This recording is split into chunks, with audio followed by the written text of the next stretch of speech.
ঈমান না থাকলে বাজান আমলের দাম নাই। ঈমান কি? ঈমান হলো নূর নবী রাহমাতুল লিল আলামিন। ঈমান হলো পাক পাঞ্জেতন। ঈমান হলো আল্লাহর ওলিগণ, আল্লাহু আকবার।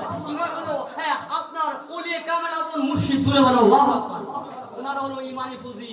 এই ফুজি যারা কলব করে লয়ে যাইবো, আর যার ফেরেশতা মৃত্যুর সময় তারে সালাম দিব, আল্লাহু আকবার। আর যার কাছে বুঝি থাকবে না, কলবে বুঝি থাকবে না, আর যার ফেরেশতা রূহু টাইম না হেসরা সিয়া বাদ করব, জোরে বলেন নাউজুবিল্লাহ।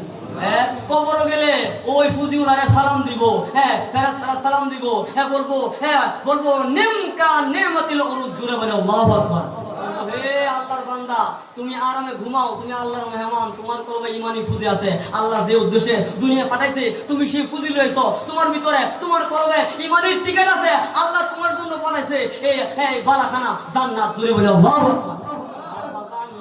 যার করবে ওলির মহব্বত নাই, নবীর মহব্বত নাই, পাক পাঞ্জেতনের মহব্বত নাই, তার ঠিকানা জাহান্নাম। আল্লাহর ওলির নকশ কদমে চলতে হবে। কথা বলেন ঠিক কিনা? নাইলে বাঁচার কোনো সুযোগ নাই। আল্লাহ রাব্বুল আলামিন আল্লাহর বান্দার শান্তির জন্য, আল্লাহর বান্দার মুক্তির জন্য, আল্লাহর বান্দাকে